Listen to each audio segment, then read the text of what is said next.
Okay, so this is the second part of the PreAP notes for the periodic table. We went over the main group elements. We're now on the noble gases. Noble gases are in group 8A, group 18 here. We have helium, neon, argon, krypton, xenon, and radon. They have an ion charge of 0. This means that all elements in group 8A have neither gained or lost an electron. Noble gases are unreactive. That means they're non-reactive, they're inert, due to stable valence electrons. Oh goodness, you can't see that. Okay, they have 8 valence electrons with the exception of helium, which has 2 valence electrons. They're used as safe, unreactive conditions for high temperature processes. Okay, our transition metals are our B metals. These are column 3 through 12.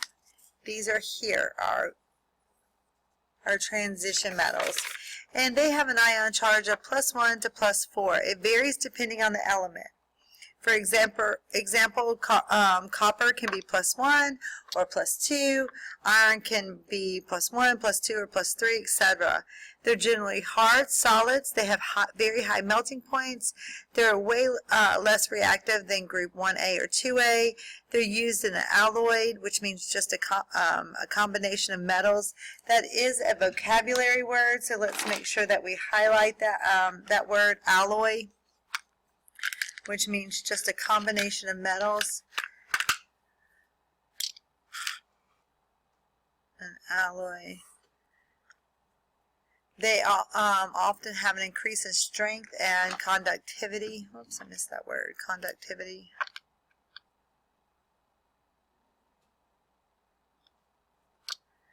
Okay, the intertransition metals, also known as the rare earth metals.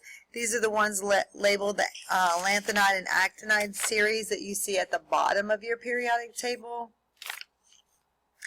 Okay, so then we were supposed to color our periodic table.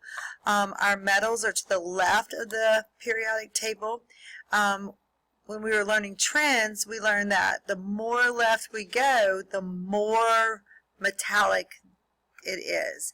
So the alkali metals are the most metallic. That means they're the most malleable. Okay, then we have the non-metals.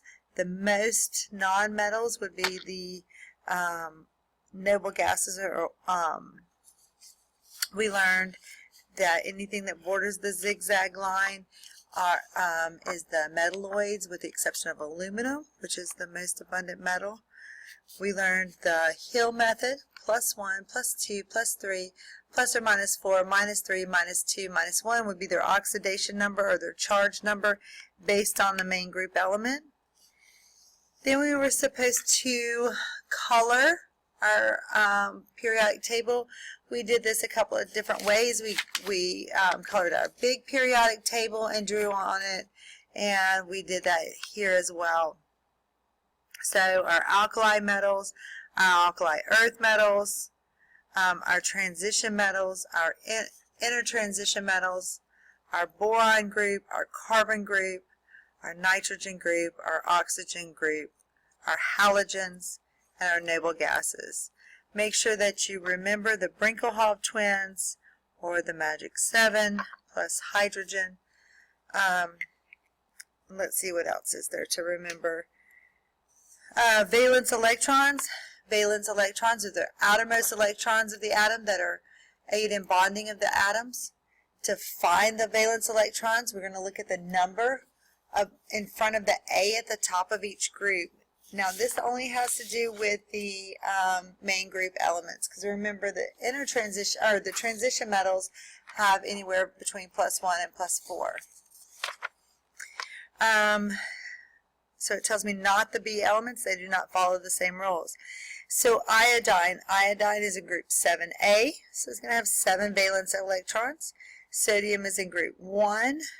Where is it? There it is. Group 1, so it's going to have 1 valence electron. Nitrogen is in group 5A, so it's going to have 5 valence electrons. Carbon is in group 4A.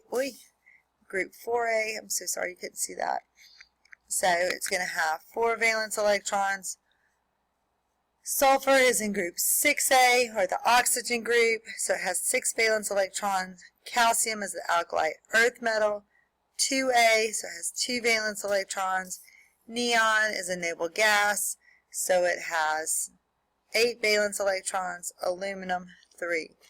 Now, I also want to bring your attention to the, we went over these notes as well, this periodic table activity that we were supposed to do. This is where we got the meat and potato of our notes, where we went over the alkali metal, alkali earth metals. So please make sure that you have the facts about the periodic table, where it says keep these notes. Make sure that you have gone over these notes, and make sure that you have gone over your trends and your periodic table looks like mine. If you have any questions, please make sure you email me. If I've gone too fast, pause the video or rewind.